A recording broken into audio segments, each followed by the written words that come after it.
देखो बेटा, विद्युत द्विध्रुव के कारण निरक्षीय या अनुप्रस्थ स्थिति में विद्युत विभव की गणना करो। इससे पहला क्वेश्चन अच्छी स्थिति था और इसके बाद क्या है, निरक्षीय स्थिति। तो सबसे पहले ये भी एक विद्युत द्विध्रुव बनाएंगे। यही बनाए लें चित्र कि मान लें ये भी एक विद्युत द्विध्रुव है। माना ये भी एक विद्युत द्विध्रुव है जो -q और +q आवेशों से मिलकर बना है। जो -q और +q आवेशों से मिलकर बना है, जिसकी प्रभावकारी लंबाई 2a, जिसकी प्रभावकारी लंबाई 2a है। हमें विद्युत द्विध्रुव के मध्य बिंदु O से r दूरी पर निरक्षीय स्थिति में स्थित बिंदु P पर विद्युत विभव की गणना करनी है। निरक्षीय स्थिति में स्थित बिंदु P पर विद्युत विभव की गणना करनी है। पूरी लंबाई 2a, आधी a हो जाएगी और इसे K परावैद्युत माध्यम में रखा मान लेंगे। तो देखो बेटा, भाषा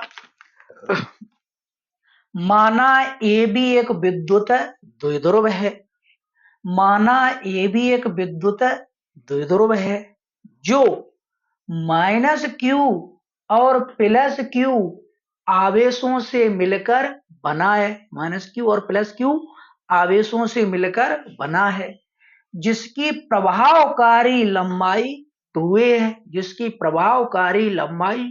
है। हमें विद्युत द्विध्रुव के मध्य बिंदु O से r दूरी पर निरक्षीय स्थिति में स्थित बिंदु P पर विद्युत विभव की गणना करनी है। माना यह विद्युत द्विध्रुव के परावैद्युत माध्यम में स्थित है। तो देखो बेटा, भाषा फिर देखो, माना ये भी एक विद्युत द्विध्रुव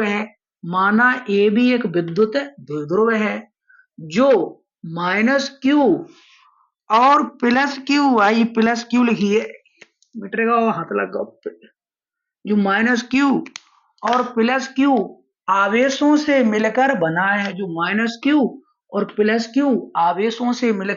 है, जिसकी प्रभावकारी लंबाई 2a है। हमें विद्युत द्विध्रुव के मध्य बिंदु O से r दूरी पर अक्षीय स्थिति में स्थित बिंदु P पर विद्युत विभव की गणना करनी है। हमें विद्युत द्विध्रुव के मध्य बिंदु O से r दूरी पर निरक्षीय स्थिति में स्थित बिंदु P पर विद्युत विभव की गणना करनी है। माना यह विद्युत द्विध्रुव के परावैद्युत माध्यम में स्थित है। तब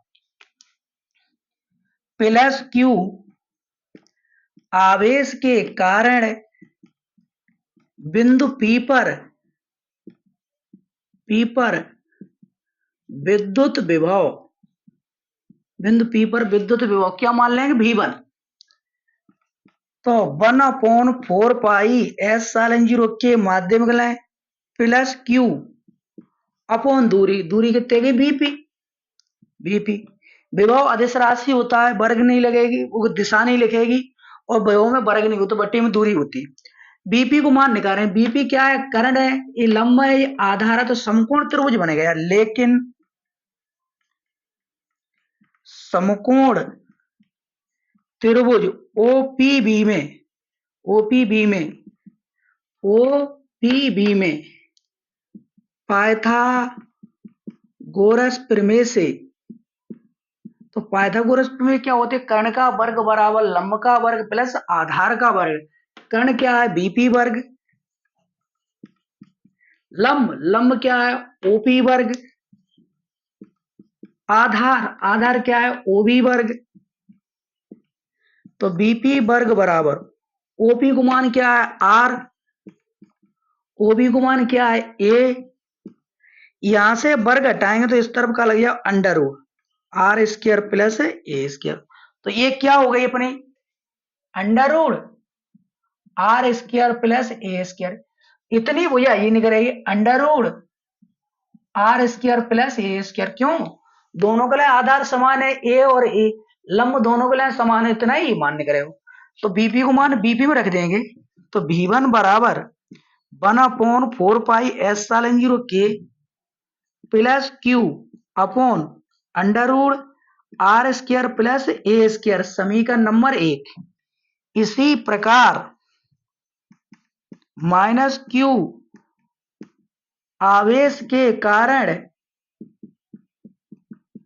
बिंदु P पर विद्युत विभव क्या हो जाए V2 बराबर 1/4 पाई एस सालन 0 के माइनस क्यू अपॉन दूरी, माइनस क्यू का पे ए पे पी पे निकालने, दूरी कितने गई एपी। अब एपी का मान सही है, अब एपी का मान निकालेंगे नहीं, निकला रखा है, ठीक है। तो देखो लेकिन एपी बराबर under root R square plus A square, भाई एपी को मान रख देंगे तो भाई एक V2 और V1 V2 लग जाएगी विभव, पहले V1 अब क्या हो जाए V2। तो V2 बराबर 1/4 पाई एस सालन 0 के minus Q upon under root R square plus A square समीकरण नंबर 2। अब निकालेंगे परिणामी विभव,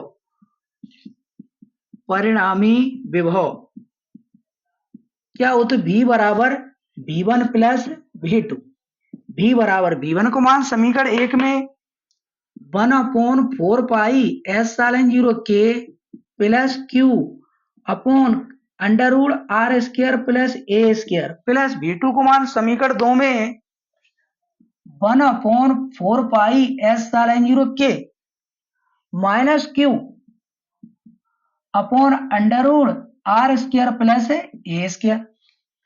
तो V बराबर 1/4 पाई एस सालन 0 के कोष्टक हटा देंगे तो Q upon R square plus A square, कोष्टक हटा देंगे माइनस आएंगे तो 1/4 पाई एस सालन 0 के Q upon under root R square plus A square.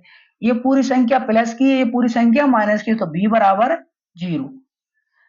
तो निरक्षीय स्थिति में विद्युत विभव शून्य हो गया। कभी कभी सिद्ध करने के दे देता है कि सिद्ध कीजिए निरक्षीय स्थिति में विद्युत विभव शून्य होता है। तो आता है निरक्षीय स्थिति में विद्युत विभव शून्य होता है। ये क्वेश्चन कभी कभी परीक्षा में आ जाता है, ठीक है, ज्यादा कोई कठिन नहीं है, ठीक है। तो माना ए भी एक विद्युत द्विध्रुव है जो माइनस क्यू और प्लस क्यू आवेशों से मिलकर बना है, जिसकी प्रभावकारी लंबाई 2a है। हमें विद्युत द्विध्रुव के मध्य बिंदु O से r दूरी पर निरक्षीय स्थिति में स्थित बिंदु P पर विद्युत विभव की गणना करनी है।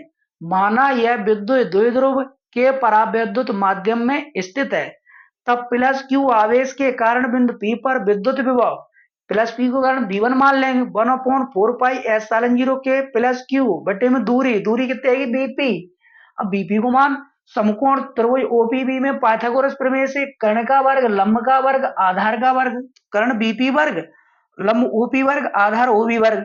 तो OP को मान R है, OB को मान A है, तो R वर्ग प्लस A वर्ग, वर्ग हटा देंगे under root R square plus A square. तो ये भैया R square plus A square, जितनी ये करेगी इतनी ही निकलेगी समान, ठीक है। तो इसमें बीपी को मान रख दिया, ठीक है, समी जिसमें तो बीपी को मान रख दो plus Q upon under root R square plus A square, ये तो सेम वैसे ही लिखे रहेंगे। इसी प्रकार माइनस क्यू आवेश के कारण बिंदु P पर विद्युत विभव V2 बराबर 1/4 पाई एस सालन 0 के माइनस क्यू बटे AP, दूरी कितनी है AP, लेकिन AP को मान ये under root R square plus A square, AP को मान AP में रख दें, बाद बाकी सेम वैसे ही वैसे रहेंगे, ठीक। परिणामी विभव V बराबर V1 प्लस V2, V1 को मान, V2 को मान, कोष्टक हटा दें, प्लस तो हट ही जात, कोष्टक हटाए माइनस आगे कट गई, माइनस की पूरी संख्या, ये पूरी संख्या माइनस की, पूरी संख्या प्लस की कट गई, निरक्षीय स्थिति में विद्युत विभव शून्य होता है। ठीक, ओके, धन्यवाद।